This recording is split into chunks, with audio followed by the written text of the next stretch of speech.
Hello, everybody, and welcome to the last official panel of Iconicon 2021. Like I said during the previous one with The Last Starfighter, we'd like to think we saved the best for last. And certainly Lance Guest and Catherine Mary Stewart were a wonderful way to end this. I almost said start, like wishful thinking. End this this It's event. Groundhog Day, everybody. Yeah, but we have a great group of guests here to talk about 80s costuming, both the best and the worst aspects of different 80s character costumes and the challenges of making them. We have from Cybertronic Spree, Arcee. Arcee is from the Cybertronic Spree, amazing Transformers full robot G1 band. Arcee, how are you? I'm really stoked to be here. Thanks. How are you? Good. I'm just so glad that you got off the Junkicon planet. I don't even remember if she was on the Junkicon planet, but I think can't remember. Yeah, eventually. Oh, yeah, yeah, we're there. Okay, we're well, there. I'm glad you survived. Truly. Thanks, Yeah, you were the only character I liked in Transformers the movie. Just letting you know. Me too. That is true, by the way. I like Cup, all right, but Arcee was my favorite, and then they didn't make her, and I was like, oh, and then I went on with my life. I'll show you Petro rabbits. That's right. And then we also have some of the best costumers / cosplayers that I've ever seen and ever had the pleasure to be friends with. That's true. Simple Tricks and Nonsense. We have Newt and we have Hi. Johnny. How are you both doing? We're good. I Good. feel like we should wear a costume. Oh, no, that's okay. See, Matt and I just decided that throughout this event, we were going to try and have different 80s type clothes to wear. And he committed to it. I kept forgetting because I was doing so much in between panels that I only ended up doing Marty and Indiana Jones from Raiders of the Lost Ark. But ultimately, though, I feel like that's a big win because they were both on the same day. The vehicles panel was today, right? Yeah. It's been a long day. crazy I 4 days. kind of committed to it. I had like t-shirts and everything and like whole outfits picked out. But then I'm like, well, nobody can see me from the waist down. So it just looks like, like I'm just wearing a t-shirt or I'm just wearing this. Right. So it kind of fell apart. But Well, real quick, I have to share several super chat, or not super chats, but just regular chats in a row. So first off, we got Cybertronic Spree. Wow. Followed by, oh my God, Cybertronic Spree. And then Grindhead Jim says, I did not know she was going to be here. Cybertronic Spree in the house. So lots of people are extremely excited. So yeah, you guys are like a phenomenon. Like I'm late to the game, but I've started watching tons and tons of your videos. I remember back when they were sharing the video of you guys. I don't remember what event it was from. I assume it was Comic-Con, San Diego Comic-Con, but it was you guys singing Dare. And Yeah. it was, this was several years back. It was unbelievable because I'm going, they're not lip syncing. I'm like, they're not playing just the song and then pantomiming like it's a vaudeville act. Like they're actually musicians, And they're good. in these outfits. Hey, and they're- thank you. You're really belting it out. Yeah. Between you guys and Simple Tricks and Nonsense, both of you have a lot of experience with creating full body, sort of like I don't want to call it armor or robotics, but the idea that this costume has to truly be custom made for you.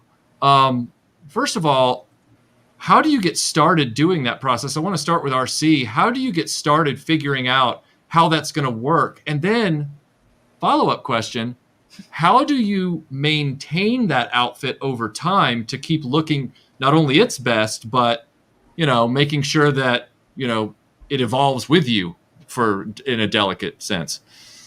Yeah, that's a great question. And I think originally we weren't built for music, obviously. Mm-hmm. We were built for, I don't know, things like war, planetary war. And also we weren't built for music on Earth because the instruments here are quite delicate and small. So yeah, it was quite a process just adapting and making sure that all of our robot parts were able to play the instruments that you guys have here on Earth. It's definitely about being able to move, and Right.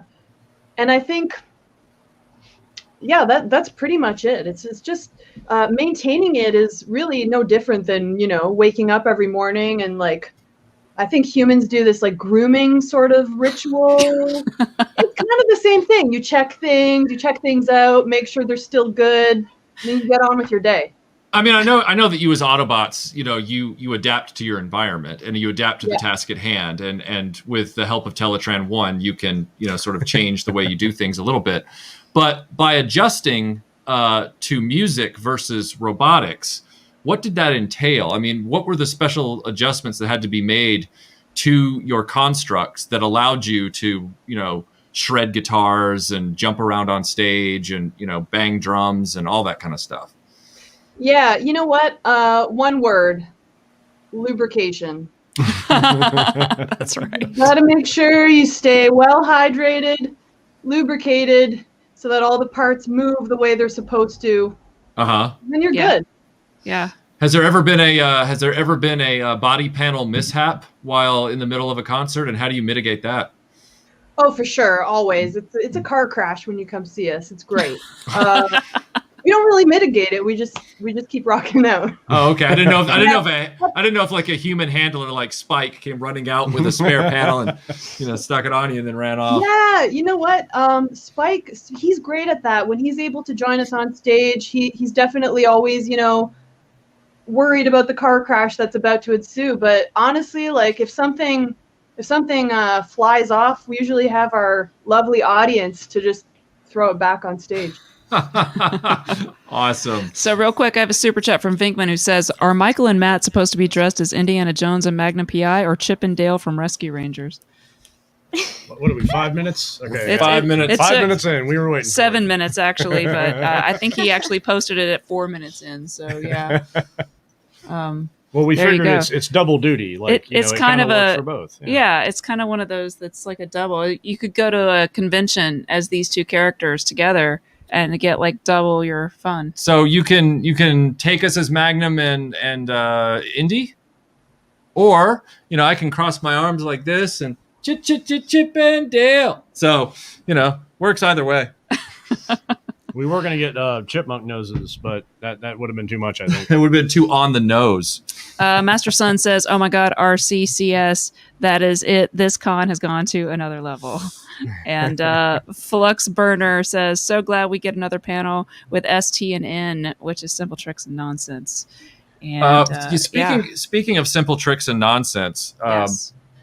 and going off what RC just told us about, the armor and everything like that, can you both, Johnny and Newt, walk us through what the starting point is for building like a Leprechaun? Because you have a screen accurate Leprechaun amongst many other 80s costumes. What are the ones that are the biggest challenges versus the ones that will, in your experience, be sort of a cakewalk? Like maybe they'll take some hours, but they won't really be a headache. Well, the Leprechaun was pretty easy, actually. What? I made that in like a week. No, not even a week. That was like a couple days. The hardest part was just sculpting the head. I had that sculpted and the hands sculpted within a day, and then by the next day we were casting them. Yeah. And then I ordered like a generic awful Leprechaun costume and then spray painted it and dyed it and made it weathered and darker and I'm not even seeing my picture of it. Okay, hold on. You just keep talking. So you did all that in a week. So most of the time what we do is usually on, let's say, a Friday. We have a bust of her head, or we have a generic male bust for me, or I have an actual one precise to my face. We'll get that on Friday, and then we'll slap the clay on it, and we'll put on something in the background to watch and just sit there and start sculpting. And a lot of times we'll take turns where somebody's working on the backside if it's a full head, or somebody's working on the front, and we'll sit there and rotate around it because you get two sets of eyes and different hands on everything. And so that's Friday, and usually by Saturday we can usually have it in the mold. And then by Sunday it's the clay's out of the mold, we have a mold, and then we're running latex in it, and then come Monday through whatever is applying paint and whatnot. But it's usually pretty quick. Yeah, that's a test run there. Yeah, I can tell. Like nothing's been weathered. There's no buckle on the hat or anything like that. No customization to the Halloween store Leprechaun costume. Yeah, I feel like there's a better one down here. Yeah, Just I'm keep sure there talking. is. Yeah, I think I sent one in the chat to you guys. Right. Yeah. Now, how often do you have to update head, hand, and body molds? Like, and I mean, you said you do the sculpting and everything in a week, but it's like you've got to maintain some pretty serious hardware. Latex. Yeah, latex doesn't last. Yep. Right. And then you got to just kind of keep those things in storage for a little while, and then just whip up a new set of hands for a new convention or something. Occasionally, we try to keep the molds preserved, and then the thing is that the latex does last a while. The thinner the latex, the shorter the life. So if you can keep it decently thick, it'll extend the life of it. But yeah, you just kind of determine, like, you look at it and see if it's stress cracking or anything like that. And it's like, okay, well, I'll probably get 1 or 2 more uses out of this, and then it dies. But in some cases, you can sit there. We can cheat death for a little while by taking a paintbrush or a toothpick and getting some fresh latex and applying it straight into those stress cracks to refill it, and then paint back over it. And then it's like, okay, we've stretched it out for a little bit longer. I don't have to recast a whole new set of hands. Right. And so every time you have to do a recasting, you have to do a brand new mold of the person's hands or head in question. No. Oh, okay. You've got it. We have the molds are ceramic. So right. You know, in case unless they get dropped or something, catastrophic, you can pretty much keep them forever and just keep recasting. Right. Now, Arcee, what was the decision, and what does costuming, cosplay add to a musical performance? Because you're really the most famous band that does that. What does it add and bring to a... sorry, go ahead.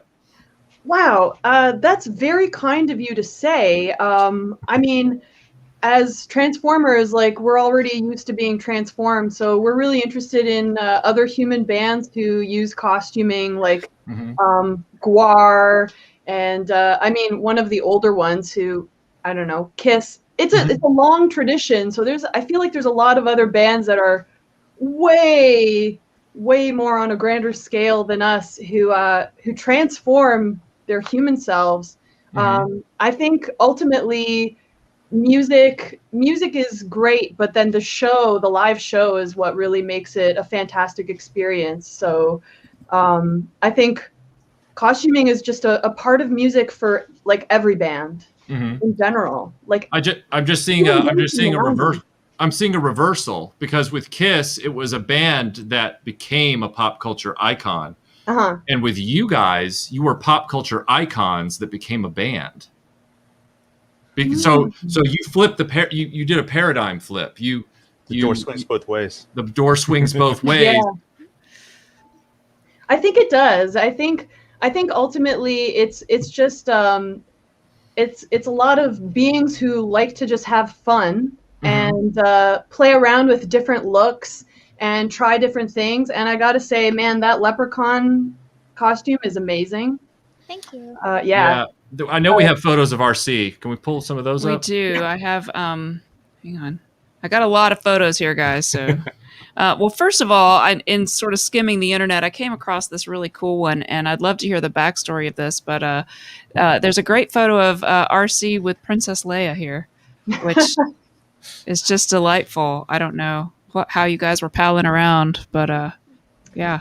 Yeah, I mean, obviously, like, I'm modeled after Princess Leia. Obviously. So, it was great to meet her. No, I didn't meet her. Same shoulders, yeah. There were some humans who were wondering how this timeline actually happened. It didn't. So yeah, this is good old digital trickery. Is that Cybertronian Photoshop? Yeah, Cybertronian Photoshop. But here's a full image of Arcee's full costumes, so that you can see the whole thing all together. And yeah, it's pretty impressive. And we have the final Leprechaun photo here from Newt's costume. Both. I showed both. Oh, you showed that already? I didn't know. Yeah. I was looking at our you were doing friends. your job, and you were doing it well. Thank you. What is? I want to throw this to all three of you. What is, in your experience, because Arcee, you're on stage and there's a crowd and there's a lot of love for 80s properties or events. In your case, you're coming to Earth in 1984, or well, I guess you were more in the future, but you were aware of what happened to the ARC crew. I'm sure some, transmissions got back and everything like that. And then, Newt with and Johnny with your outfits, you've done a bevy of outfits from across many different decades of pop culture. Do you have like a specific observation, or have you been able to tell how people respond to 80s characters versus, say, others? I know that's kind of a weird question, but I would just want to get it out there. The biggest response we get is from things like Sheer and Hordak, where people come up and they're just like, "You're my childhood." Mm-hmm. That's what you get from the 80s a lot, because the same as Star Wars. Yeah, I had a guy years ago. I have a Han Bespin, Han Empire is what I like to call it, but it's his Empire Strikes Back outfit, which you, Johnny, have done as well. Mm-hmm. And I went to an event at it was like a Halloween party at one of the museums here in Atlanta, and I was just standing there, and this guy walks up to me. He's clearly had one too many, but he's not completely, gone. He's just kind of like doing that thing where doesn't quite know where he is, but he's not a troublemaker yet. Mm-hmm. And he was like, "You're something from my childhood." And I'm like, "Yeah, I'm Han Solo, Empire Strikes Back." And he's like, "That's it." Awesome. And then he like kind of wandered off. Yeah. I can't imagine what it must be like though, when you have, the level of detail that you both went to with your Han and Leia, and then of course Arcee with the level of detail you have built into your robotics. I mean, you must be show-stopping. I mean, how long is the longest photo circle you guys have been in that was spontaneously generated at a convention? Oh gosh. Oh. Because you know how that works. One person asks for a photo, and then suddenly there's 60 people. And then you can't walk any further for another 30 minutes. That was probably like Celebration, like 2017 or whatever. And I think it was like 40 minutes. Were you doing Han and Leia? No. It was, we were all aliens, right? Yeah, I was in Bosk. You were Bosk. I was Bosk. You were I either a don't know Twilight if I have or a that Jawa. picture, but yeah. And then my dad was Hammerhead. Mm-hmm. And we weren't going anywhere. Yeah. Right. Now, versus when people see you taking off your mask and like getting comfortable, and then they're like, "Can I get a picture of you?" No. They stood there the whole time. They stood there the 35 minutes watching you in the photo circle, and then as you're peeling off the sweat-filled latex mask, "Excuse me, can I get a photo?"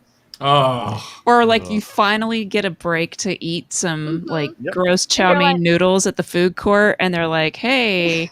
Yeah, so like Michael and I, it's funny because you guys do, I'm going to show your Han and Leia real quick. So you guys do Han and Leia from Empire towards the beginning of the film, and she still got the vest and the different boots. Mm-hmm. So, this hairstyle, which I love this look. It's really cool. And Michael and I, a few years back, had done Empire, like Bespin Escape. So we did. That's awesome. Yeah. So, I think this costume for us was the biggest response that we had gotten at Dragon Con. You can see the old carpet there for those of you who... what's funny is I think we saw you guys, and I was super impressed back then. Yeah, not a lot of people do Empire Leia. They do original cinnamon buns Leia.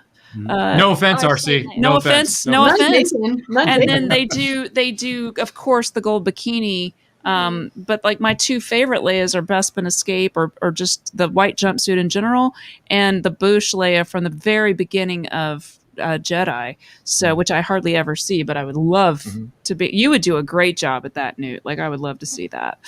I agree. Those are my favorite Leia costumes as well. Yeah. Arcee, I'm sorry, Matt. Go ahead. I was going to say I have a question for all three of you.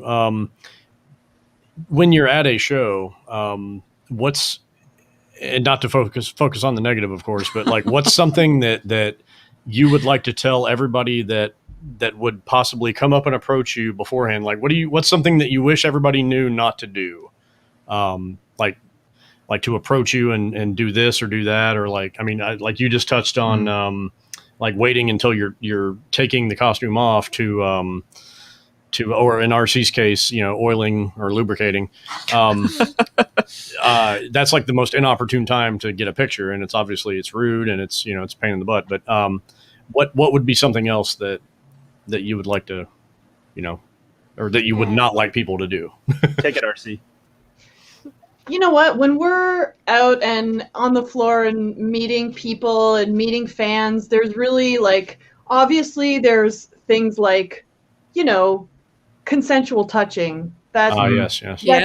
That's a huge thing. Right. Yeah. Also, after a show, we're really, what's the human word? Sweaty. So Yes. You don't want to get too close. Yeah. Picked up condensation on your circuitry. Yeah, there's condensation. Thank you.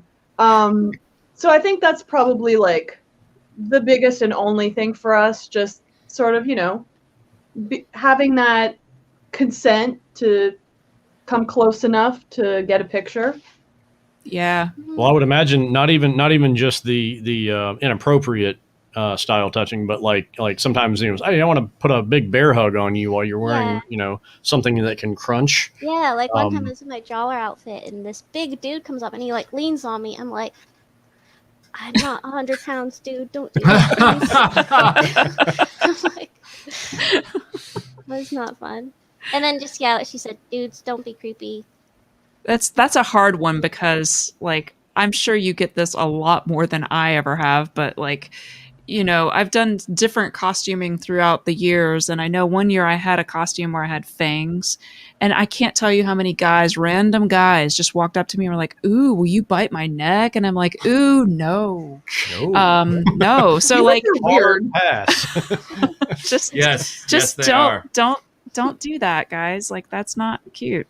Well, on the subject of the whole photo thing, I am curious to find out, Arcee, when you said there was a period where you and the rest of the Autobots were just going to a convention just to go. And then afterwards, after a while, you decided to also then become a band, which of course increased, the visibility of everything you were doing. But what was it like just being, Autobots at a convention?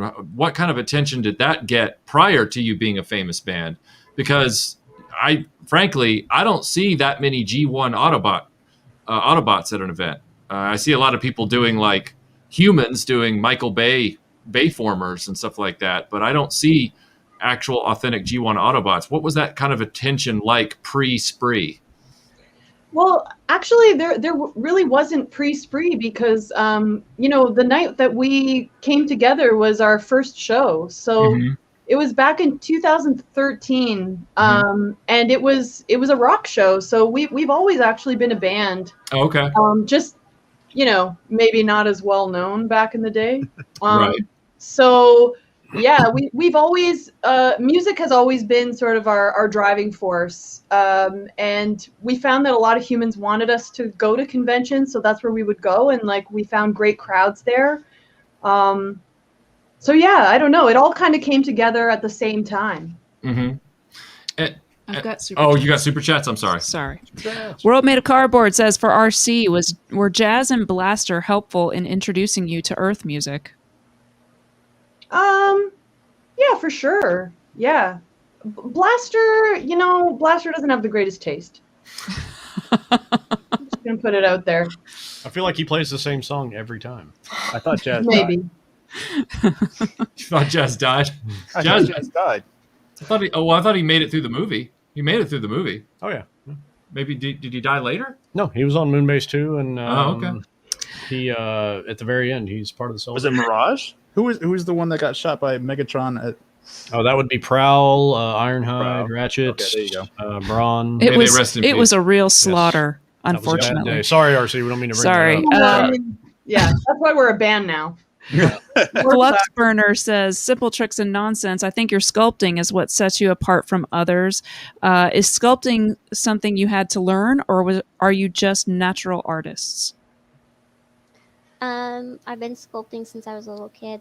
My aunt always encouraged the art, so she gave us clay all the time. So I just got better and better as I got older.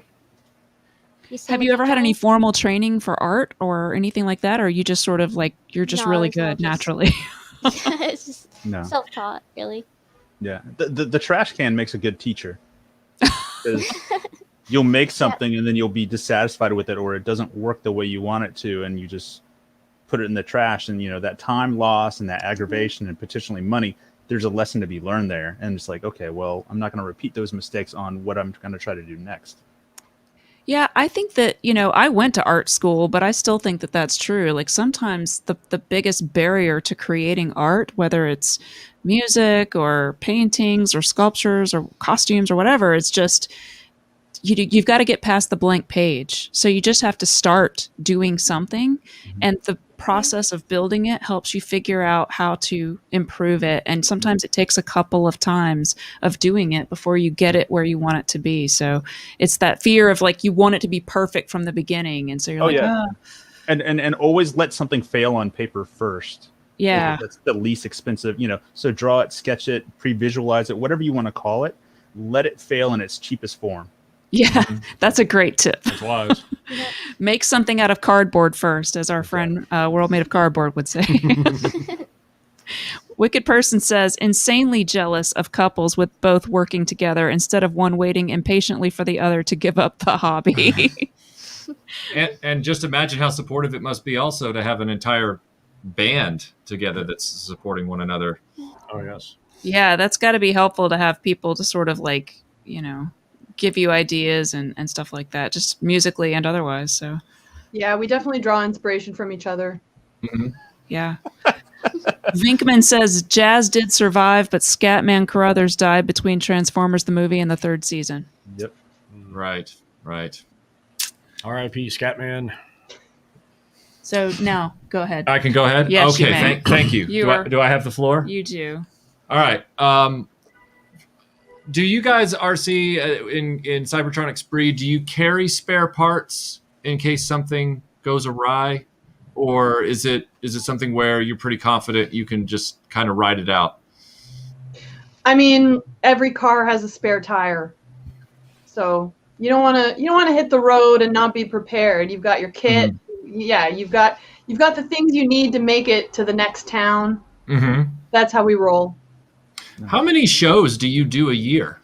I mean, before the lockdown, of course. How many shows did you do a year?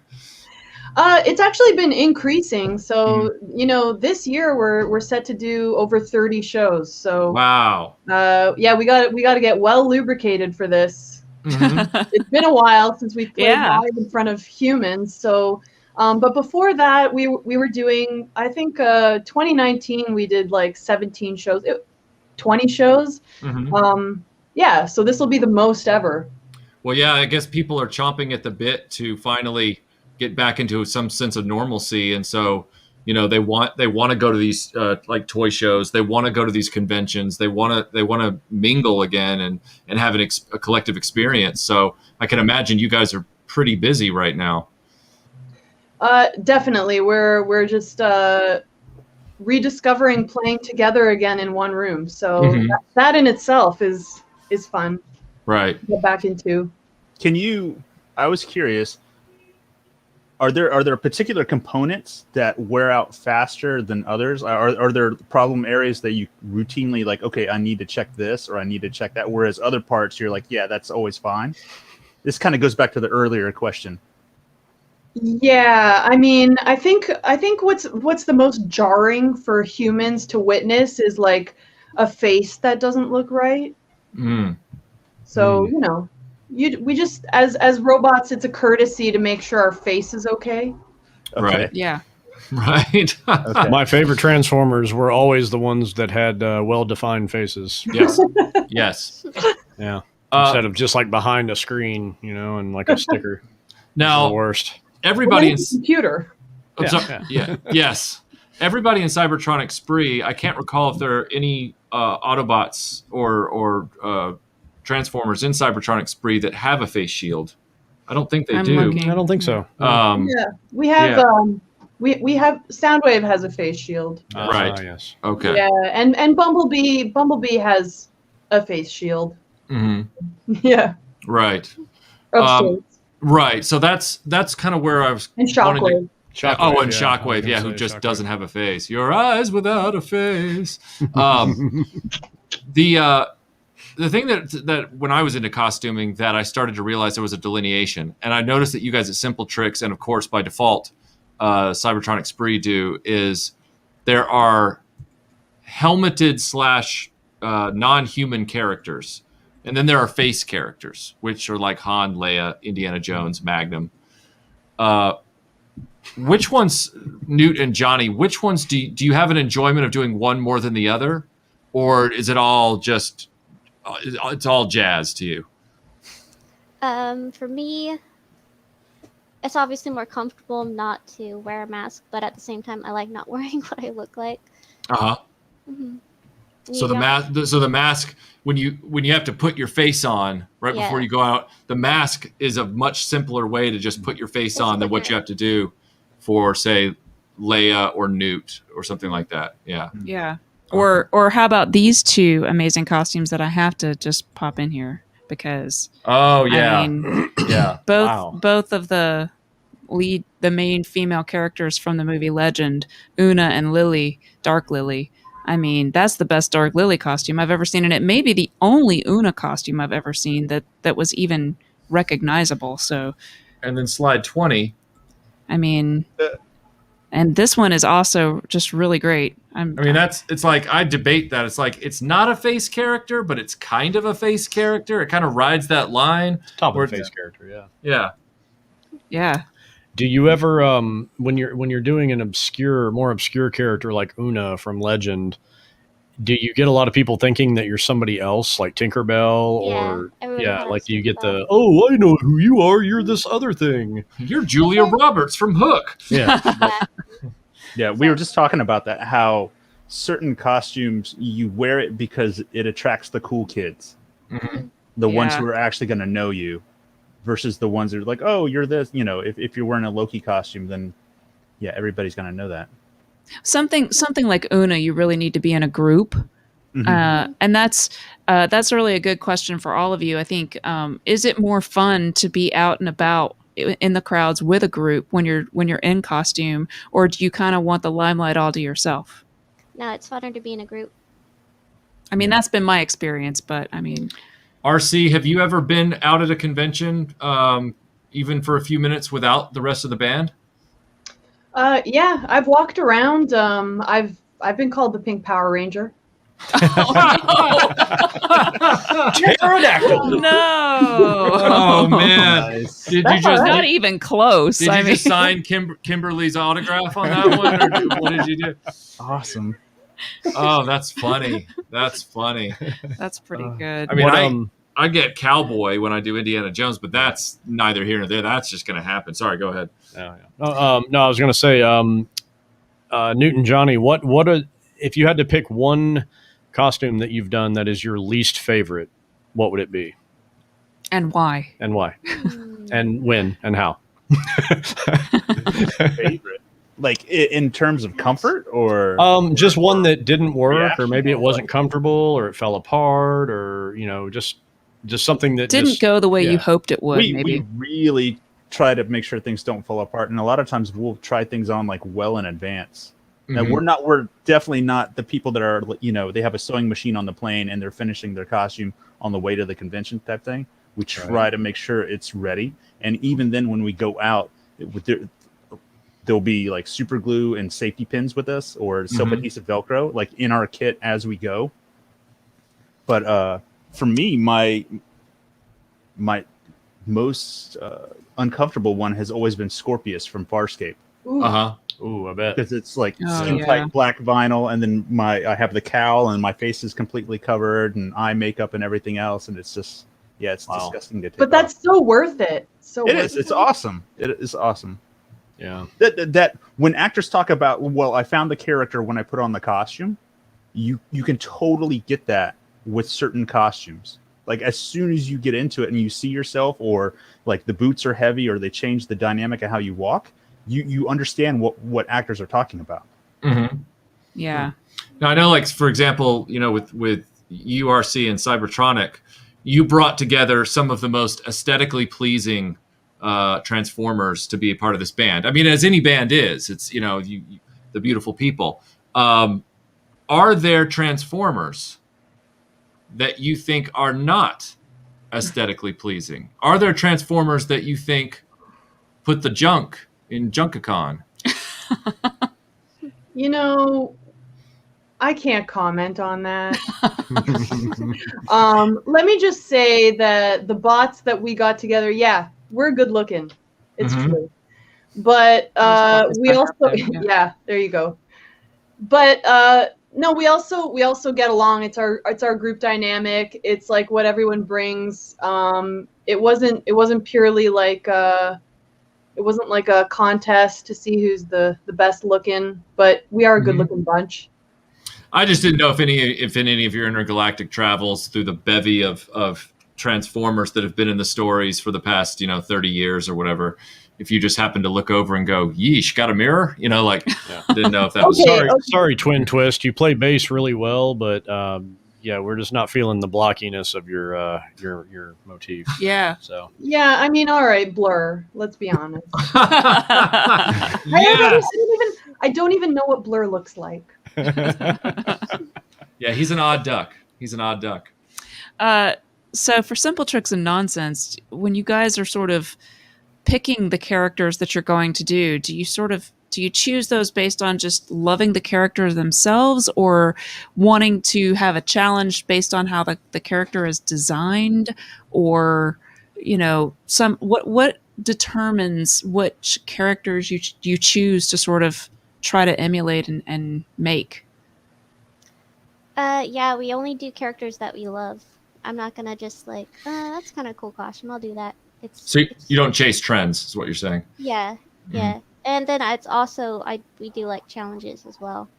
And like, really? How can I make that? If it's something somebody's done a lot, like She-Ra, I'm like, how can I make that different? And another challenge I like is like that she's an animated character. It's like, how do you take this animated character and bring her into real life? Well, like this is a great example here of like you guys sort of doing Captain Harlock, and it's like I can't think of a time I've even seen this done, but I mean, it just looks like so much fun to put together. Like, but again, it's an animated, very anime series. Is that very challenging, especially with like the hair? Well, I already had the long blonde hair. Well, you're very lucky for that, but I mean, just the sort of look of it all, like. See how Newt answered that question. I was already awesome. Yeah, exactly. Well, I mean, she does have that as an advantage, right? For like She-Ra also, like, but still, I mean, look at the way the animated character's hair is. I mean, you really nailed it in so many ways. It's great. Well, that was the one. This was more Johnny's idea because he was more of a fan of this. He suggested I do Mattel since he's doing Captain Harlock. Yeah, we did a group. This was a Dragon Con group. We had Esmeraldas too. So nice. It turned out really well. But yeah, it's you look at things and it's like, what do you like? And then at the same time, you try to fit that into your schedule, like when you can get to it. There's like a whole back catalog of things that you want to do at some point. And it's just a matter of when can you get to it, and then you shift towards timing, and it's like, well, it might be a good time to do this character or these characters, right? And then keep everything else on the back burner, and then eventually maybe you'll get around to that. Right. Well, Arcee, sorry, I had this great idea. Like, if you were going to do a human costume, are there any human costumes that you would like to try to do if you could? Great question. Oh, that is a good question. You know what? Yes, there is. I would love to be Sean Young for Blade Runner, Rachel. Oh, nice. Yeah. Nice. I would love to do that. Yep. With the hair, the 40s hair. Awesome. Yeah. Yeah. And like nice. The shoulders. Really the shoulders. Yeah. Yeah. Very iconic. Nice. Nelson says, Arcee, will the new album come out this year? Cheers. Oh, no. The new album is going to come out in spring 2022 after our tour. Okay. There you go. Yeah, okay. I was going to ask a question to Newt and Johnny. Are there any costumes that are like completely off your list, like that you just simply won't do because of becoming popular, like everybody does it. Slave Leia for me. I'm like, that's too overdone. Yeah. God bless you. It's like, So overdone. Damn it. Oh, An honest man, but yeah, I respect that. See, the thing is, I can never be Superman. I can never be Conan. There's a lot where it's like, no matter how much of a muscle suit I create or try to fake it, I'm not even going to bother.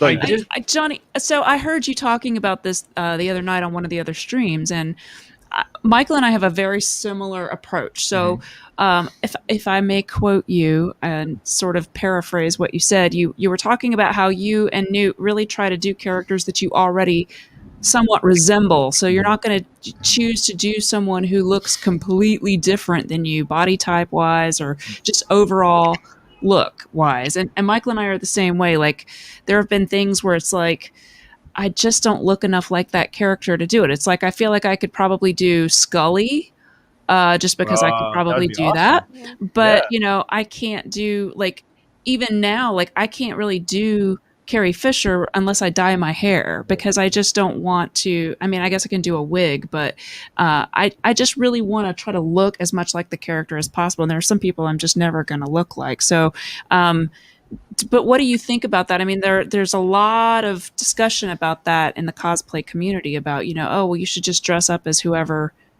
you like, and it shouldn't matter what you look like. What do you think about that? I'm going to let you take that, Johnny. Oh, okay. I mean, obviously people can do whatever they want. Yeah, but exactly. For you personally. I mean, as Arcee has said on stage many times with her band, dare to keep all your dreams alive. Yeah. Yeah. I mean, just not making a statement about what other people should or shouldn't do, but in terms of you, what makes you sort of lean in that direction for yourself?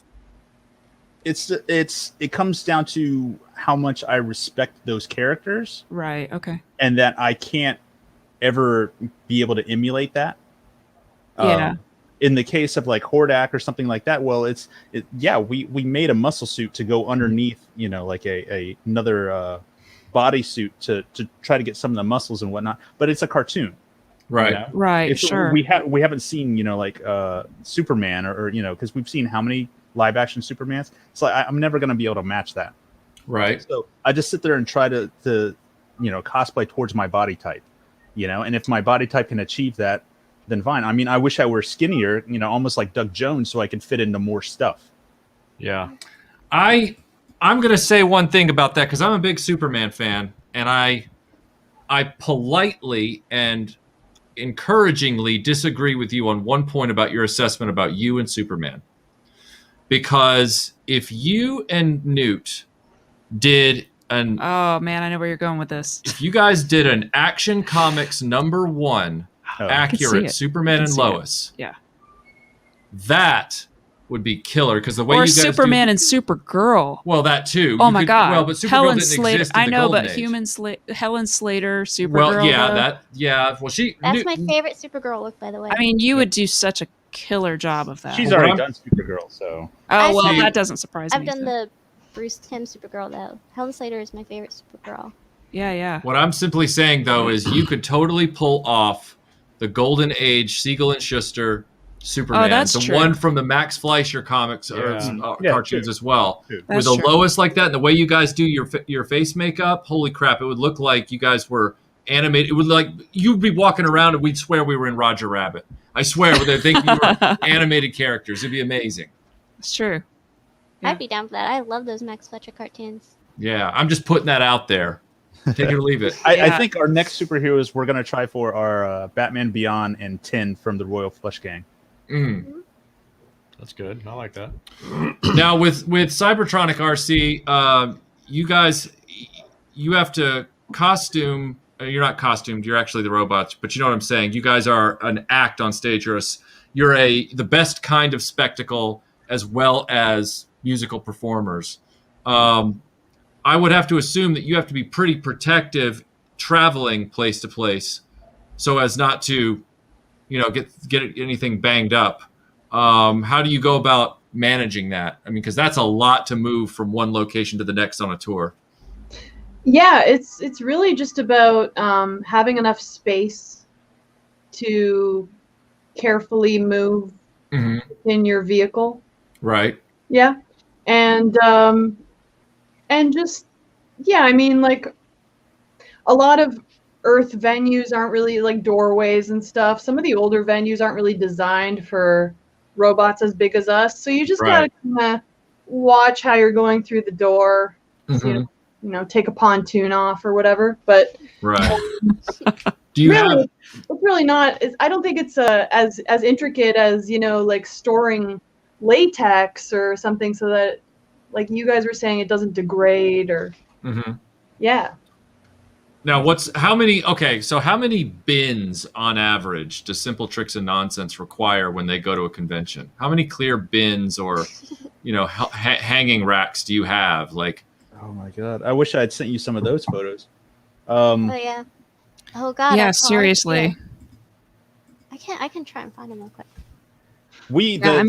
We've rented vans before and had the van completely filled up. And just the two of us. But here's the funny thing is when we go to, especially like Dragon Con is always the thing that we try to go to. We'll have full-size props. I had a Billy the Quiz Boy, or I had a helper from Venture Brothers, and stuff like that would be crammed in the car too. So you'd have the bins, you'd have wardrobe bags, and then at the same time you'd have two people and a full-size prop of something. So. Well, I see you have a ton of your costumes behind you, Johnny. Like, how much room in your abode do you have to utilize for storage of all of your, not only the costumes themselves, but like all of the things you use to make them with? So I would imagine it's a lot. Newt and I are coming to you from our computer room or our gaming room, and she's got her own closet. That closet is just all her costume stuff. Yeah. Okay. And then in another room, it's like a little craft room / guest room. That's my costume closet. Right. So it's entire closet, and then our master bedroom's downstairs. So that's where all our normal clothes are. So we have 2 closets of just costumes. Wow. Yeah, that's kind of what we have as well. Michael has at least one whole closet of his costumes. And even though I don't feel like I have nearly as many costumes as you do, I think I do have a decent number of them. And before I met Michael, I did a lot of Renaissance Festival stuff. And so I have all those big hoop skirts and the big dresses with all the, all of that stuff. And those are quite cumbersome and large. So, yeah. Now, pardon me for my ignorance. I know we have to get to Super Chats in a minute, but I'm trying to remember Cybertronic Spree's history as far as, were all of those bots that were in that photo earlier, did you start out as that big a group, or did it expand after the initial year? Oh, no, it definitely expanded. I think, with Shockwave joining, he kind of wanted to see a proof of concept. He's a very logical bot, so he didn't want to sign on right away. He wanted to make sure that this thing kind of went down on Earth. And also, year one, like, we just had Unicron's head, so we definitely expanded. Also, we had Bumblebee join, and I think Soundwave joined pretty early on, but definitely wasn't there the very first night of our very first show. So what you're saying is there's a lot of Autobot, or not Autobot, but just Transformer in general appeal, or there's a kind of a lot of bots want to maybe be a part of Cybertronic Spree if they can get their foot in the door. Yeah, we get a lot of weird emails that we have. We can relate to that. Yeah. Trying to costume audition, taking selfies of inappropriate bot parts. Yeah. It's always wheelie. Let's be real. Matt Deckard says, I've done TV and movie hats. I love this chat. Excellent costumes. Thank you, Matt, for the super chat.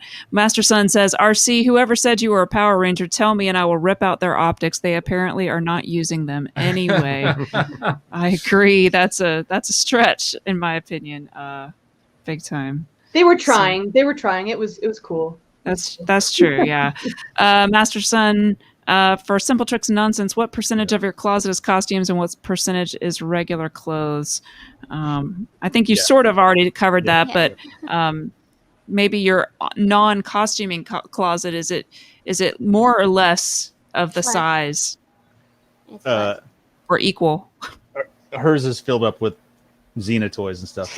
Nice. Have you done Xena? No.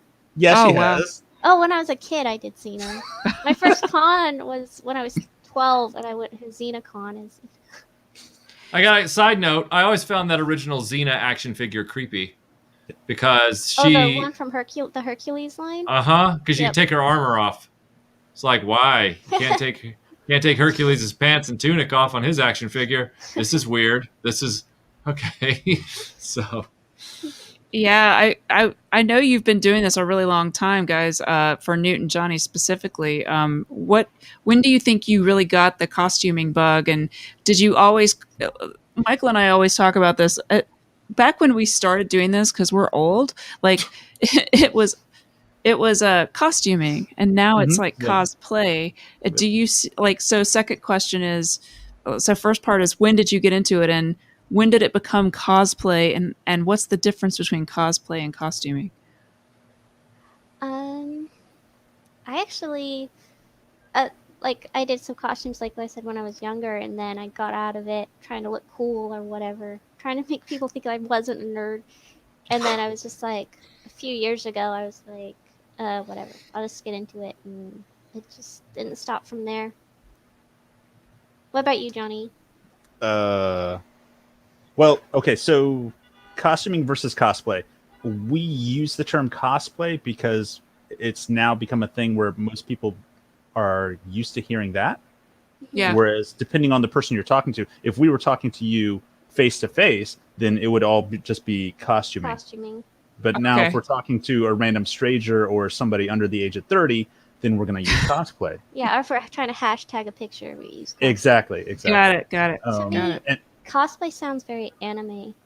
Yes. See, that's what I think too. I feel like cosplay almost seems like you're trying to act like you are the character when you're out and about and you sort of do the voice and stuff. Whereas, like when Michael and I like dress up as Han and Leia, we're still Michael and Melinda, but we're just wearing the costumes as an homage to those characters. But if you come up to us, I'm not going to be like trying to act like I'm Princess Leia, because I'm not good at that. Like I just couldn't do it. Like, I mean, some people could, but like there's a guy at DragonCon who literally looks like Will Ferrell, and he dresses up like Elf, and he acts just like Elf from the movie, and he'll run up to you and be like, "Oh my God!" And it's just like, like it's so much fun. But like I just don't have that talent. So. Matt Deckard says, would they be open to a GoBot in the group? Oh, ooh, hot take. no. I mean, we have to maintain this facade that we have this like rift between us and GoBots. It's not really real. So if the GoBot was cool, yeah. Like if they could play an instrument and shred it, yeah, sure. Yeah. Gobatronian Spree just doesn't have the same sound. It doesn't have the same ring to it. So tell me you wouldn't love to see a rock lord up on the stage. I would love it. You know what would happen? Rock lord. Rock and roll is what would happen. 20 years from now, there would be a tribute band to Cybertronic Spree that would be the GoBots. Oh my God! It would be like, oh, we're gonna copy what they did, but we're gonna be GoBots. I mean, that's our long game. So, that's a long game. Yeah, but you can't. I just think in the pecking order of music evolution, if there were like 3 albums sitting on a shelf, right? I just think if the Rock Lords ever decide to get into this, they have a distinct marketing advantage because they're called the Rock Lords, right? Yeah. So they better bring their A game because if they don't, they're going to look like posers. Well, you could totally supersede them and maybe title one of your albums in the future "The Real Rock Lords." With a handwritten "the." Yeah. Like the real Ghost. We could also put just like X after it, like the Real Rock Lords X. Yeah. Oh, there you go. Okay, so Jim brings up a great question, which leads us into the second part of our panel, because we are at almost 7:00, which means we only have about 35 minutes left. And so during that time, I kind of want to talk about this. So he says, do y'all have any favorite costumes from a live action film or TV, such as Ming the Merciless or the Goblin King from Labyrinth? So I know we sort of initially, when we were talking about this panel, we were thinking of not only showing off some of the great stuff that Simple Tricks and Arcee have done, but also sort of talking about, as someone who makes costumes and who is very aware of costumes, like I know Michael really focuses on every little stitch and seam when he's watching a movie. When you're seeing a movie or a TV show, you know, things that jump out at you in terms of, wow, that's a great costume, or wow, that design is not conducive to anything. Like the first thing that comes to my mind is like Batman, back when it looks great, but he can't turn his head at all. Mm-hmm. So kind of costuming fails and stuff like that. So what do you think about any favorite costumes that you might have? You know what? I'll jump in here. Yeah. Go for it. Okay, I just want to put it out there that I love Anti-Entity from Mad Max Beyond Thunderdome. I think that costume is one of my favorites. And I think the costume design in that movie is just beyond awesome. Mm-hmm. It's beyond Thunderdome. Yeah, it's beyond Thunderdome. You know, yeah. And I think it's because I love the texture of her outfit, of Tina Turner's outfit. Like, we're so flat. Like, the Transformers we're just flat. So it's really nice to see all this, like the chainmail, the texture, the hair, everything. It works so well. Mm. With a close second, like God Skeletor, I think from Masters of the Universe. Yeah, it's pretty awesome. Like the texture, wow.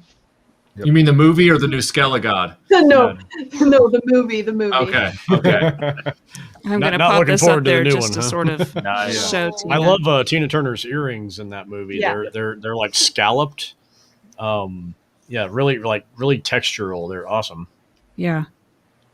All the costumes in that movie are really, really the awesome. Doll face that comes up behind him. That was great. always he was scary just because of that. Mm-hmm. Yeah, for sure. This guy's got his pet face behind him. Newt, what about you? Well, I did one of my favorites, which was Dark Lily.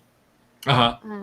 I have there's costumes that I can appreciate for the Star Wars costumes, like Han and Leia's, where I can look at the stitching and the patterning of it and just be so impressed by that. And those are the kind of costumes that really impress me. That look like they really do take you. It both takes you to in the world, but also it's something recognizable. And I don't know what the lots of little details too, like in this costume with the little padded quilting on these sleeves, sort of the S-shaped quilting, which we studied intensively. I'm sure you did as well, from just screenshots of the movie, and you're sort of just trying to figure out the construction, but they kind of make sense, so it's nice. It's those details that make the movie really work. Yeah. And then on the other hand, it's costumes creature effects, suits, darkness and what else? Predator, alien, those kind of things. Yep. That brings up an interesting point, Newt. Pumpkinhead. Newt and Johnny. Pumpkinhead. I'd like to know what you guys think about this. Costuming and special effects and creature effects aren't always inclusive of each other. What are some examples of where you think the line kind of gets blurred, where it's creature effects and special effects integrated into a costume as opposed to something just being a special? Where does the line, where does it cross the line and become a special effect? I'm going to let you take that, Johnny. Where does the creature of the black an example of a costume that's actually more special effect than costume? Yes. I would say the pumpkin head. I would say because the person's on stilts. They have animatronics in the face. They have all that kind of stuff. Same thing with the xenomorph would be really close to that, because even though there's not a ton of effects there, it's such a departure. Yeah. What about something like this guy here? Tarman. Yeah, I'm obsessed with Tarman. It took several versions of him to get everything they wanted to accomplish. Yeah, so you had like a dude in a suit, and then you had, like an animatronic head for just certain shots, and then so on and so forth. What else? I love this casual leaning on the wall picture of him. Yeah. I mean, there was the Fly where they had like 7 stages of Fly with Jeff Goldblum, but I think the last one was, I think it was completely animatronic. Yep. Yeah. Mm-hmm. Yeah, I think so. That wasn't Rob Bottin that did that, was it? Or was it Stan Winston? Winston. Are we back in the trivia contest again? No, we're not in the trivia contest. I did win, so I should know. I think that's Stan Winston, if I'm not mistaken. Let's see. I've got to scroll back up and get these super chats. Flash Gordon would be a production where the entire Flash Gordon costume production is something that like blows me away. Oh, absolutely. Oh, yeah. That whole movie is, pardon the expression, that whole movie is Flash. Yeah. Like it's not the character, but the concept. Yeah. Yep. And everybody's costume in that, from his soldiers and henchmen to, the courtesans and everything else is just like amazing.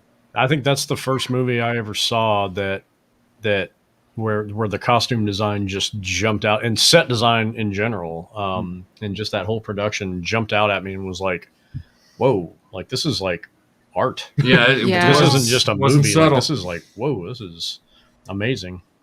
Jody says, is that Quintesson really to be trusted? I don't get that. That's a question for RC. Okay. You know what? Quintesson is the most trustworthy bot in our band, despite what people might think. So yeah. That's good to They know. are. It's good that you guys have mended fences. Yeah. Jody says, any chance you can get Grimlock on board? Grimmy is Melinda's favorite. He is my favorite. That's true. Hey, Grimlock in one of our videos. Nice. That's great. Stickfa says, RC, how do I get rid of the ghost of Starscream that keeps hanging around my basement? Oh, you just need to eat more birthday cake. It's weird, but yeah. I don't know. God. That sounds like something I could get behind personally. Yeah. Jody also says, RC, does Springer sometimes get jealous with you hanging out with other male bots? And if so, what bot is he most jealous of? Springer is just green with envy all around. You can't change him. You just got to walk away. Well. Not only is she an Autobot, she fought in the war. She's now an accomplished musician, and she's a stand-up comedian with great timing. Well done. Springer's got better things to do today than die. Jody says, for getting Cybertronic Spree on the stream, for me, this is the super end of the con. I'm glad it pleases you, Jody. I think that may be it for Super Chats for the moment. Okay, now I can go back over to costume stuff. So, movies. So I've pulled a number of images that I think we can all kind of speak to, just because they're so interesting. So first off, I have one of my favorite movies, but a lot of people's not favorite movie from the 80s, which is Return to Oz. Yep. So many great, very difficult costumes. I'm Yes. thinking particularly TikTok. Yep. Just the fact that they decided not to really modify his look too much from the book illustrations, and I think they had to use, if I'm right, it's a contortionist to sort of get inside that costume and make it work. Over. Yeah, it just sort of like hunched over. And then, of course, Mervyn, I always want to call him Mervyn Pumpkinhead, but the Pumpkinhead, he looks like the Mervyn Pumpkinhead from Sandman, and I don't know if that's on purpose or not, but yeah, the Pumpkinhead guy. All of these are great. What do you guys think? Are these things you would ever try to recreate, or are they just way too challenging? Yeah, I wouldn't try that. Oh, come on, Newt. I could be Oz there, the little blonde girl. We play a lot of times when we're just on a drive or something like that. We'll sit there and we'll dissect a character, and we'll figure out, especially if it's something that isn't typically human, and we'll be like, well, you know, if you did this and you built this part up and you had a framework over your shoulders, you could put your actual head here, and then you could disguise your body there. We start deconstructing it or constructing it in our mind on how we would fit a person into this very irregular shape. Mm-hmm. Yeah. You know, so we do that. We play that game with ourselves all the time. We're like, well, how would we make this and how would we make that? Mm. Well, as I'm going down the list of things to propose for you to do, how about Beetlejuice and Lydia? Oh. Me too. I've wanted to do Lydia's wedding dress. Your daughter. I love the black wedding dress. It's so great. Yeah. Here I The come, fun baby. fact is the guy who played. myself. See, you could totally do that. The fun fact is the guy who played the main wheeler from Yeah. Wizard of Oz was also Tarman. Oh, yeah. was he? Oh, I think I That's did skinny. know that. Interesting. Yeah. And then of course we have we did a watch along on Lord, really? some night. No. I'm just saying. I believe these are both Sybil Danning, That is Yep. Sybil Danning. and Yeah. she's Unfortunately, that is Sybil Danning. she has just an entire resume of amazing costumes to choose from. Amazing. Well, Oh, I mean, so she bad. looks amazing. You got to give her that. I mean, she Howling can. too. Howling too. Your sister is a werewolf. When we were thinking of, when John said, think of bad 80s costumes for movies, that was the first thing that came to mind. Exactly. Yeah, for The sure. one from Battle Beyond the Stars. Yeah, that was. Mhm. I just think it would be fun to Both of recreate a them. really cheesy costume. Yeah, it would. Well, I mean, to defend it a little bit, I mean, if you're going to cast Sybil Danning in your sci-fi movie, I mean, it's not because she's an amazing actress. Right, Yeah. right. Well, it's not the skimpiness that's bad about it. It's just the bulkiness. construction I think it's the of it. bumpiness on Yeah. on the one on the right. On the left, it's Definitely bumpy. I don't know what it is. It just looks very cheap, but it's funny. I tell you what, though, she It's like was in great shape. She-Ra on steroids with that head thing. Like, Yeah, exactly. Oh, yeah. You can see what they were going for, but it's just so bulky. it's very Right. it's very I bulky. bet she had Yeah. trouble walking through doorways. Yeah, for sure. We talked about Well, that earlier. I know, Michael, you're dressed as Indiana Jones right now. I am. Here's a couple of shots of this in That's awesome. action. You like to sort of incorporate actually using the bullwhip Yeah, as part of the costume. I mean, yeah, I wanted to.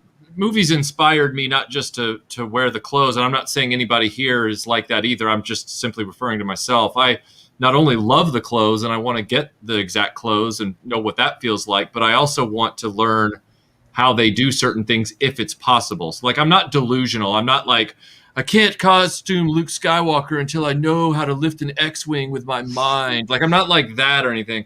But if it's Indiana Jones, for example, you know, I spent my teenage years learning to use a bullwhip and, you know, learning how to use a revolver and all that kind of stuff, because it's part of that whole idea of just getting closer to that experience. Yeah, That's and I awesome. love that you actually learned how to use a proton pack.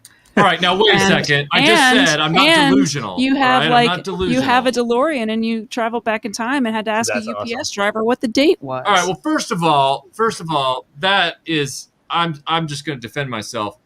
You see it peeking out from under the vest on my right leg. That is the correct Walkman for Marty McFly Nice. under there, and it's the correct video camera, and it's the correct shirt from Shaw Safari, not a replica, and it is a Magnolia jacket, and that's my DeLorean right there. Not time machined, of You course, win because you I- have the divorce. right, and I freely admit I don't want to time machine it because you're never going back in time.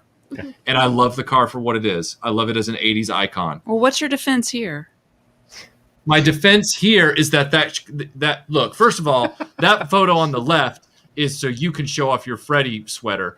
pretty badass, though, I right? almost look like I have Venkman's hairline in that photo for some reason. And then Bill Murray's hairline, even though I don't.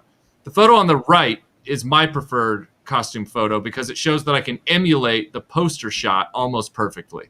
Mhm. So that I'm very proud of. How long Michael, when it comes to your costumes, do you treat them like a like a car restoration type person, where it's you're in it for the long haul, where it's like one piece here, and then maybe 6 months later, and then a year and a half later, and then it's like, okay, now I have the complete costume, now I can wear it? Or do you fast track certain parts so you can hurry up and get to it? I've done whole facelifts over the years on costumes. Okay. My Han Solo Empire, we did the jacket first, and it went through 3 different prototypes as home video technology got better, and as more books about Empire came out with new photographs, and as the internet resolution got better and better resolution photos were on the internet. So it ended up being, like a 10-year process, and it took 10 years for me to finally get the full-on Han Solo, and it was handcrafted in certain areas. Other areas, like the gun belt, were made by Matt Poitras. The boots were actual British tack boots, like English riding boots, so they were correct. Like, they weren't made by somebody to be Han Solo boots, like they were the real thing. Same thing with Luke Bespin. That was one where it was started as kind of, me getting some khaki pants and sewing some pockets on the front, and then getting a piece here and there. But to improve it each time. She makes fun of me for that, because it's. I think, how many times have I remade Bosk? Like 4 times. Exactly.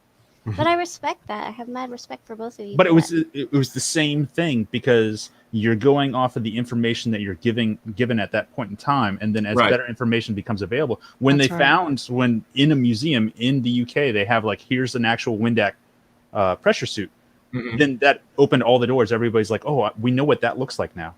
Right. Well, Arcee, do you ever upgrade any of your parts at all? Yeah, actually, if you go back in time, you can definitely see our upgrades. The whole band, Quintesson, got a big glow up in 2019. Oh, okay. Nice. Which was pretty significant, and now they're just full of themselves. But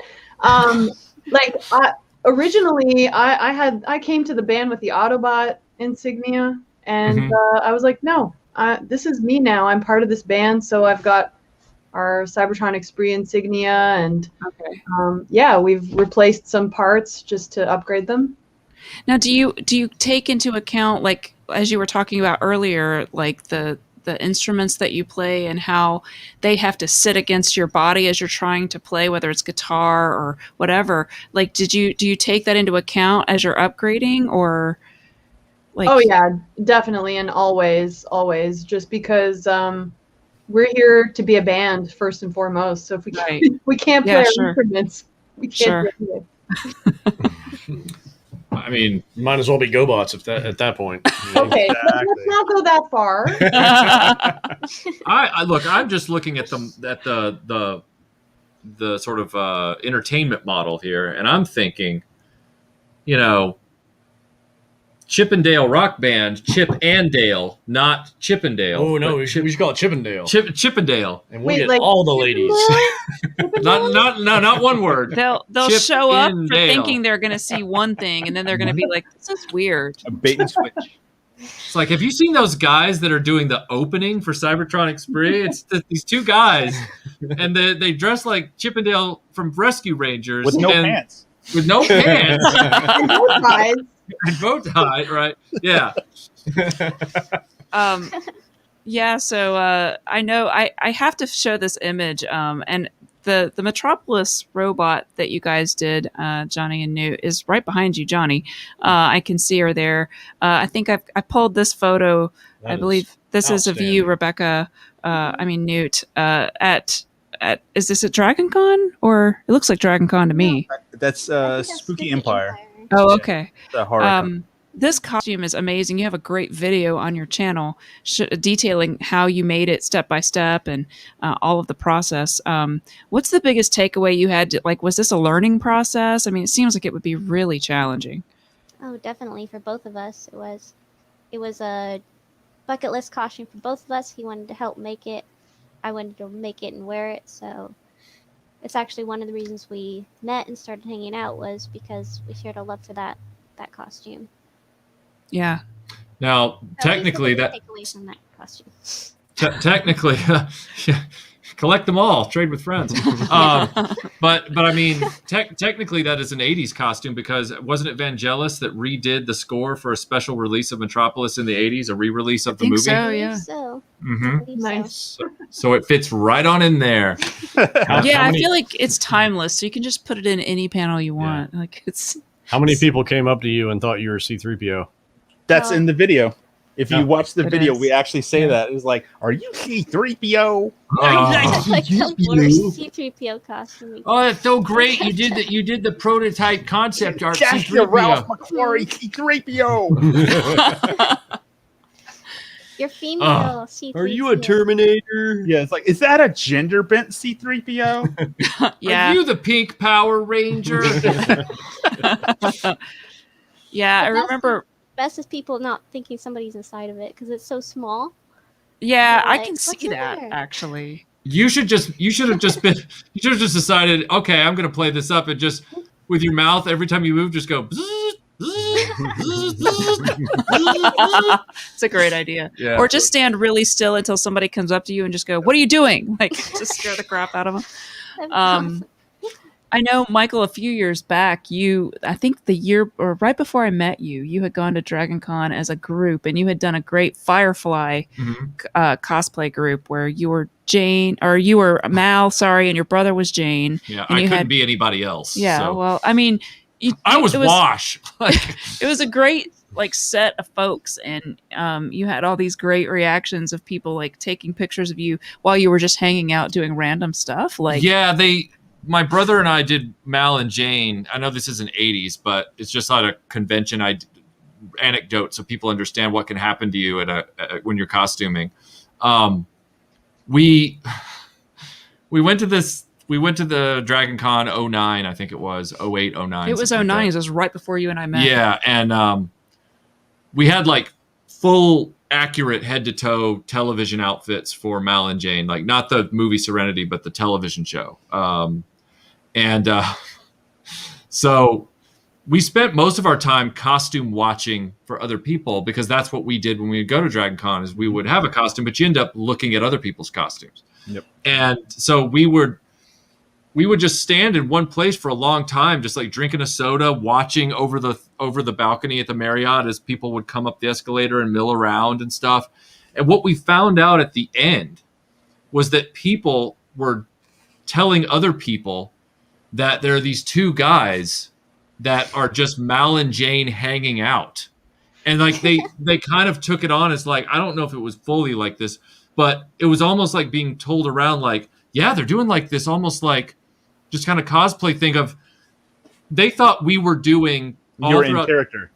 They thought we were in character in that last scene in that one episode where he and Jane are leaning up against the railing talking about stuff. We weren't, but apparently our costumes were so good and we looked enough like the characters that people were like, so suddenly we had people coming up to us randomly and they said, "Oh, I was told you'd be here in the Marriott." And we were like, "What?" They're like, "Yeah, you guys are like the resident Mal and Jane this year. Like, they was told you'd be here." And we're like, "We've been standing in one place for 2 days too long." Like, so yeah, it was funny. It was funny. And then the pictures started showing up on Flickr and other places. It was like 50 different shots from different online albums. Hey, look, Mal and Jane hanging out, Dragon Con. So. Well, that leads me to the question of, if when you guys go to different conventions, and I know you guys all do, I assume you love looking at other people's costumes as well. Where are some of the conventions where you see the best costumes, and what are some of the coolest ones you've ever seen? Besides yourselves. Yeah. It's probably hard to top yourselves, but I'm just saying, I know Dragon Con is the place to go for cosplay. It seems to be anyway. I ran into an awesome Ramian at Dragon Con. Literally? Or No, a guy dresses him. I'm like, oh, that's so cool. I like going to horror cons because people do really good jobs usually there. Mm-hmm. Yeah. Do you ever? I think one of the funnest things for me was when I was dressed up as Bespin Leia. There's this guy who was dressed up as Lando from Cloud City, And he walked up to me and he was just like, well, what have we here? And he kissed my hand, and we kept seeing each other randomly all the way through that convention. I think that was 2010 or 11, whatever. Yep. And he would just like stop and kiss my hand, and it would just be like photos, like circles of people taking photos. And is it fun? It's super fun, right? When you run into other people who are dressed up. Celebration is another one where you get. Oh, I bet. I mean, once you get past like the 20 Rays and Kylo Ren's, it's like you'll see an awesome alien from like the cantina or something like that, like a Cabe or Hammerhead, and that's always really cool. Melinda walked up to these two stormtroopers. She was so excited because she hadn't seen any normal stormtroopers. This was still at the height of the whole clone craze. And there were these two stormtroopers standing by the 501st table, and she like has me hold her stuff, and she goes running up with her blaster, and she's like, "Can I get my photo with you guys?" And they had the helmet mics, and the one guy was just like, "Absolutely." Yeah. and then he like told her to take her gun away, and he pulled out the Empire Strikes Back handcuffs and put her in them for the photograph. I was like, but that reminds me, like, do people Arcee at conventions who are humans dressed as Autobots? Do they try and tag along with you for like photos and stuff occasionally to try and like get into like a costume group temporarily? You know what? Not really. Like we've gone to, we've done Toronto Comic-Con here. We've been there, and Dragon Con, amazing. Other places like RetroCon, and we just don't come across a lot of Transformers cosplayers who come and try to tag along. We just don't see them. But where was it? I think it was down in Arkansas a couple of years ago. We did bump into like the huge Bumblebee from like Bumblebee the movie. Right. And yeah, he came and tried to tag along. That was really cool because he was huge. And we're usually the bigger robots. Right. Now tell them what happened with you, Matt, at the Alex Sector costume, because you were telling that story a few days ago where you didn't want to be noticed and you picked the exact wrong venue. Yeah. Well, no, it's wait, what? The Alex Sector costume, where you said you like doing low key outfits, but it didn't work. I'm a very I don't do very many outfits, and when I do, I usually go lazy. Which is why I have an $8 wig on right now. And I threw the mustache in the garbage because that wasn't happening. Sacrilege.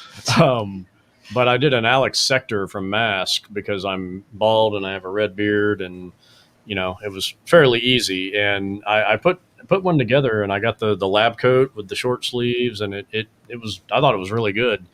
And I had the Mask watch that had the logo that would flash on it. But I mean, it's I knew what it was, and I knew people that knew that character would know. Kind of like you said, like you can kind of tell who's the cool people at the con. Yeah. And and a few people came up, and it was neat. But I also got asked if I was Dr. Quest from Johnny Quest, and that's why I asked that question where it's like, oh hey, are you C-3PO? Because it was like, no, I'm not that. But I like where your head's at, but. No, try again. So it's I don't know. I think I'm one of the rare people that has ever dressed up that maybe I just don't know how to process it. But when people come up and they're like, "Oh, hey, can I get a picture?" and do that kind of stuff, it's kind of like, okay. But I know a lot of people that do costume. They love that and they embrace it, and I think it's awesome. I mean, I've done it before when. We were at a toy show down in Florida a few months ago, and a guy was walking around in a movie grade Chewbacca costume. Yeah, I mean, it was like mind blowing. I was like, whoa, and he was like 7 feet tall too. So, I of course was like, I want a picture. Michael. Yes. I know we have to get through the last super chats, and then we have to. Oh yeah, super chats. Yeah, super chats. Okay, sorry. Because I'm sure that Jody has like 20 more questions for Arcee. Probably. Hang on, let me see. I may have Let me open it up on the other thing. No, I think Jody dropped his super chat budget for the weekend. Oh, well, Jody is a massive Transformers fan. He runs a great channel called Gen X Toys Geek. And he's the great thing about Jody is that he's a European Transformers fan. So you get the good accent when you have him on a stream as well. But yeah. Okay. I'm getting close. Okay. Let's see. Yeah, it's that one right there. Jody says, on behalf of Wilson Tortosa, Arcee, that I dressed up. Tell Arcee that I dressed up as Rumble to protest the Michael Bay movie and got hired by the mall to be mascots. Irony. I mean, that's amazing. Yeah. Yeah. Right. It's a win-win situation. Right. So too. Hey, Right. Nobody can call that guy uncharismatic. Oh, I see what you did there. I'm a nerd. Matt Deckard says, "Am I the only one? Am I the only one thing no one wants to see cosplay or Romancing the Stone or Sean Penn and Madonna from Shanghai Surprise?" Yeah, I mean, Romancing the Stone. I feel like a lot of times, there are characters you can love, but if they just are wearing somewhat normal clothes, it's hard to be distinctive enough for people to know who you are. What do you guys think about that? Yep. Yeah, if you don't want to get noticed for being in a costume, I would say do Shanghai Surprise. Yeah. I think like you could try to do like Wall Street as a cosplay, but you're probably better off doing They Live. Right. Yeah, there you go. I think so too. That's a good rule, I think. Yeah. Yeah. Although I have been walking around as Indiana Jones and a little kid was like, "It's the man from Snowy River." And I was like, this is the most surreal moment of my life. Like, why does that kid know what that movie even is? Yeah. Wow. Well, kids are amazing with like pointing out costumes and whether they get it right or they think it's something really random, it's always quite funny. It's Charlton Heston from Treasure of the Incas. Right. Yeah. Grindhead Jim says, from Gen X Toys Geek, Arcee, do you only use original parts or are you open for using repro parts from the Junkians? Ooh. Oh, wow. Ooh. No, we only use original parts. They got to be custom made. Yeah. Well, we do. I mean, not from the Junkians, but we do use junk. Yeah. We repurpose. Yeah, sure. It's very forward thinking of you. World Made of Cardboard says, did any of you cosplay as the carpet of the Marriott Dragon Con? No, and those two guys got all their photos taken offline, which is stupid because the carpet company claimed a copyright, which is... Well, I just showed photos of us standing on that carpet, so I hope we don't get Well, I think they demonetized. can't control that. Wow. I don't know. Humans are strange. And yes, They yes, they are. certainly I'm like, why are. would they care? I know. It's so weird. Blake Romo asks, what is the story on how we met? Fast version of that is we met at a Firefly fan group. Yeah. They got together once a month in Atlanta, and she happened to walk in, and I was like, "Oh!" And then that was it. Hello, what have we So- here? Well. Yes. And he was driving the DeLorean that day, so I was... Coincidentally, Nice. I didn't I mean- drive it every day. I Yeah. drove it that day. Yeah. So- Kismet. How can a girl say no? I hate to break it to you, but most of the time, a DeLorean is the one car where, pardon the expression, it's a sausage fest around that car. It's geeks and stuff. It's not like Anyway.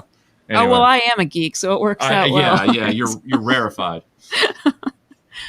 All right. Well, we are 1 minute away from the end of the panel. Any closing thoughts, or Michael, do you have any amazing questions? I just wanted to end? thank Cybertronic Spree and Simple Tricks and Nonsense for being here on this panel. You've both given such a wealth of information to everybody. I've been watching the chat. People are like, "This is such a great panel." One guy was saying, I can't remember who it was, how this was one of the best panels of Iconicon and all the useful information he was taking away. And the fact that you both, Cybertronic and Simple Tricks, took your time to be here for 90 minutes. Thank you so much for doing that. It's been great talking to you and getting to know you and just connecting with you. So. Yeah. And so, Arcee, I know you guys have a lot of concerts on your schedule. What do you have coming up that people could go and check you out at? You can go to our website, thecybertronicspree.com, and you can see the wealth of shows that we have lined up. Yeah. I saw that. I think you're going to be at RetroCon this year, which is something that we're considering going to see. So that seems exciting. So good luck on all of that. Thank you. We love it there. Yeah. Now Master Son won't let me not go. He's going to be like, "We're going to go." And I'm going to be like, go. "Okay." That's right. And Johnny and Newt, tell the people where they can find you and your amazing, amazing videos and costumes. You can find us at Simple Tricks and Nonsense on Facebook, Instagram, and YouTube. Yep. And if you go to DragonCon, you will see them walking around. And that's where we first met them. And I was just like, oh my God, I'm literally talking to Shira and Hordak. It's insane right now. So, yeah. The funny thing is, like, this whole event, Iconicon, it's been amazing because we watch all you guys. Like, everybody that's come up here, like Analog Toys, like Midnight Sun, like Cybertronic Spree. We watch and keep up with all of that. So it's been an honor to be here. Yeah, it's been an honor having you both too. Like you've really added a nice aspect of different kind of content into the mix. So thank you both so much, and thank you, Arcee, also for making time. I know you guys are super busy with getting back from the COVID times, as it were. Yeah. The dark times. So and thank you everybody for watching out there in the audience. This is our last Iconicon panel, and this is the last official Iconicon panel. It's true, but we do have an after party. We will be doing an after show / after party for the patrons of all of our participants. If they would like to join us in the Patreon after show and share it with their patrons, you are more than welcome to do that. And just for $1 a month for us, or you can do that for any of our other guests as well, you can get access to that video and come and hang out with us. And it's very laid back, casual, no super chats. We're just hanging out, talking, and giving you the down and dirty behind the scenes scoop of Iconicon. It'll only cost you $1 to just hang for out with $1. us. So, or any other channel of your choosing that has a Patreon. That's right. That's true. So, cool. So there you go. Thank you so much, everyone. This has been an amazing event, and it's exceeded all my expectations. So thank you, everyone. I think it would be appropriate, given how Cybertronic Spree Arcee was the surprise end guest. That's right. For her, yes, Yeah. You were the surprise end guest and blew everybody away. You get the last word of the last official panel of Iconicon, and what will that be is your choosing. Is it like the word of the day, like Pee Wee Herman's word of the day? No, it could just be something you want to impart, something you want to, Or it could be that. It could be that. It could be that too. It's Or your it choice. could just be All a right. word. You know what? Be excellent to each other. I love it. And party on, dudes. See you, everyone. Bye. Bye.